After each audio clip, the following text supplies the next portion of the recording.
तो दोस्तों, पिछले एपिसोड में आपने सुना कि जब रुद्रा को इस बात का पता चला कि उसे जो 3 दिनों का समय मिला था उसमें से एक दिन तो बीत चुका है, तो वो बहुत परेशान हो गया था। पर अब देखना यह है कि बचे हुए 2 दिनों में वो राघव और प्रवाल को लेकर जानवी को कैसे ढूंढता है। चलिए जानते हैं आज के एपिसोड में। आप सुन रहे हैं कहानी आदि शक्ति का रहस्य एपिसोड 34। रुद्रा कहता है, मतलब मुझे इन 3 दिनों में अपना काम पूरा करके यहाँ से वापस जाना होगा, वरना मैं और प्रवाल हमेशा हमेशा के लिए यहाँ फंस जाएंगे। ये बात कहते वक्त रुद्रा के चेहरे पर चिंता की लकीरें साफ दिखाई दे रही थी। ये देख राघव बोल पड़ा, रुद्रा, तुम इस तरह अपने चेहरे को ना गिराओ, क्योंकि तुम्हारी हिम्मत पर ही मेरी जानवी की किस्मत है। उसके बदले में जो भी तुम चाहोगे तुम्हें मिलेगा, ये मेरा वचन है। तभी रुद्रा बोला, राघव भैया, अगर जानवी भाभी की जान मेरी वजह से बचती है तो इससे सबसे ज़्यादा खुशी तो मुझे ही होगी ना, और इसके लिए मैं अपनी जान भी दांव पर लगा दूंगा। इसलिए आप बिल्कुल चिंता मत करो।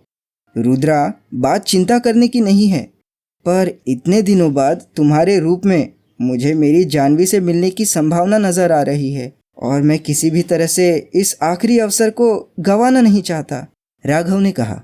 तभी रुद्रा कहने लगा, राघव भैया, अभी तो मेरा किसी के भी संग प्रेम संबंध नहीं है, पर एक ज़माना था जब मैं गुरु संपाति जी की पुत्री मीनाक्षी से बहुत प्रेम करता था, पर ना कभी वो इसे समझ पाई और ना ही मैं कभी उसे समझा पाया।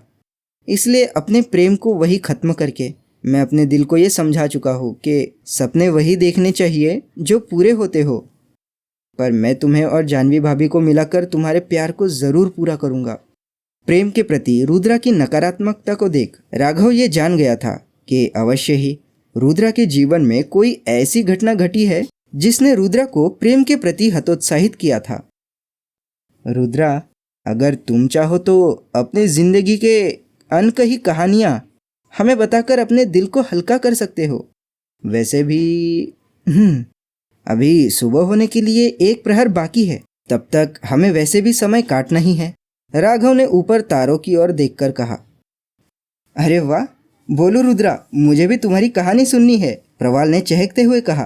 तभी रुद्रा बोला, प्रवाल भैया, राघव भैया, जैसे कि तुम सोच रहे हो वैसी मेरी कहानी बिल्कुल नहीं है। अब क्या बताओ।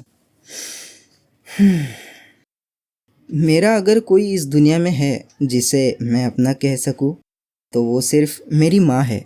मेरे पिता है, पर वो हमारे साथ नहीं रहते। सीधे तौर पर कहा जाए तो मैंने कभी भी अपने पिता को नहीं देखा, पर माँ कहती है कि वो जिंदा है।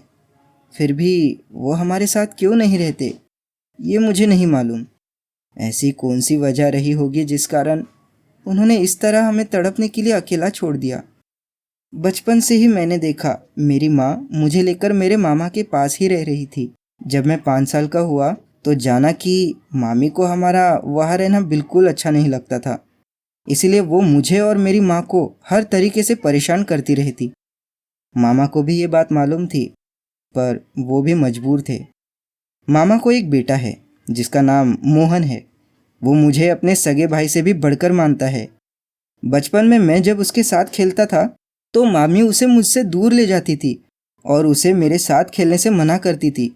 अगर गलती से भी उसके खिलौने पर मेरी नज़र पड़ जाती तो वो उस खिलौनों को तुरंत फेंक देती और मुझे बहुत डांटती थी।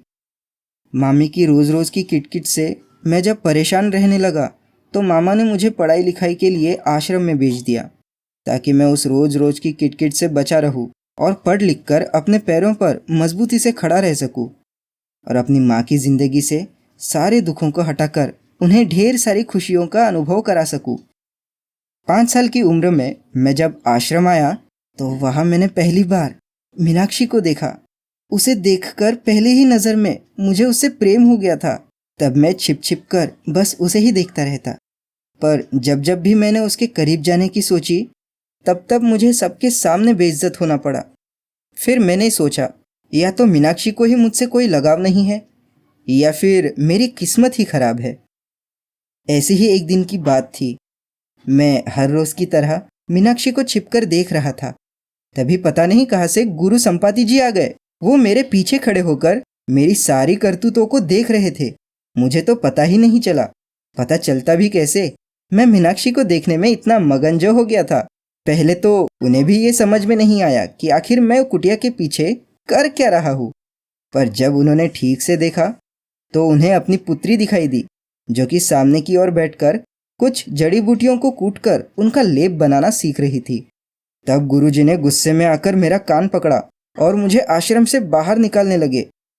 उन्होंने मेरी माँ को बुलाया और मेरी सारी हरकतों के बारे में मेरी माँ को बता दिया और फिर उन्होंने मुझे आश्रम से निकाल दिया। पर मेरी माँ ने उनसे मेरी तरफ से क्षमा मांगी और एक और अवसर देने की प्रार्थना करने लगी। गुरुजी मेरी माँ की हालातों को अच्छी तरीके से जानते थे, इसलिए अपने गुस्से को संवारते हुए वो मुझे आखिरी अवसर देने के लिए मान गए। फिर माँ ने मुझे जो कुछ भी समझाया वो मैं कभी नहीं भूल सकता। बेटा रुद्रा, यहाँ आश्रम में कितने ही लड़के लड़कियाँ हैं, सब अच्छे से अच्छे परिवार से है। सब यहाँ पढ़ लिख कर कुछ बनने आए हैं ताकि आगे चलकर उनका मान सम्मान हो और वो अधिक से अधिक धन कमा पाए। पर बेटा, हम लोग गरीब हैं, हमारे आगे पीछे हमारा ख्याल रखने वाला कोई नहीं है और हमारे पास कोई संसाधन भी नहीं है। फिर भी गुरुजी ने तुम्हें यहाँ आश्रम में नामांकित कर लिया। लेकिन बेटा, तुम तो अभी से ही अपनी इज्जत की धज्जियाँ उड़ा रहे हो। मेरे बच्चे, मुझे तेरे सिवा और तुझे मेरे सिवा इस दुनिया में और कोई भी नहीं है। अगर आश्रम से तुझे निकाल दिया तो फिर तू कभी भी पढ़ लिख नहीं सकेगा। तो क्या तू यही चाहता है कि जिंदगी भर मेरे साथ साथ तू भी अपनी मामी और आस पड़ोस के लोगों के ताने सुनता रहे? क्या तू यही चाहता है कि लोग कहे कि ये उस रुद्रा की माँ है जिसे लड़की के पीछे लगने के कारण गुरुजी ने आश्रम से निकाल दिया? माँ कुछ देर शांत रही, फिर रुद्रा के सर पर हाथ फेरते हुए बोली, बेटा, ये तेरी पहचान नहीं हो सकती और अगर इस तरह तुझे अपनी पहचान बनानी है तो फिर इस माँ को भूल जा, क्योंकि ऐसी परिस्थिति में तेरी ये माँ कभी भी जिंदा नहीं रह सकती। माँ के मुंह से मरने की बात सुनकर मैं जोर से माँ से लिपट गया और रोने लगा। उस समय मुझे अपने किए पर बहुत पछतावा हो रहा था। उस दिन मुझे इस बात का एहसास हुआ कि मुझसे कितना बड़ा अपराध हो गया।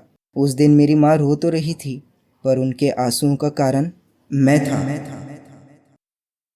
तो दोस्तों, प्रवाल और राघव के कहने पर रुद्रा ने अपने जीवन के दुख भरे किस्से सुनाना शुरू किए।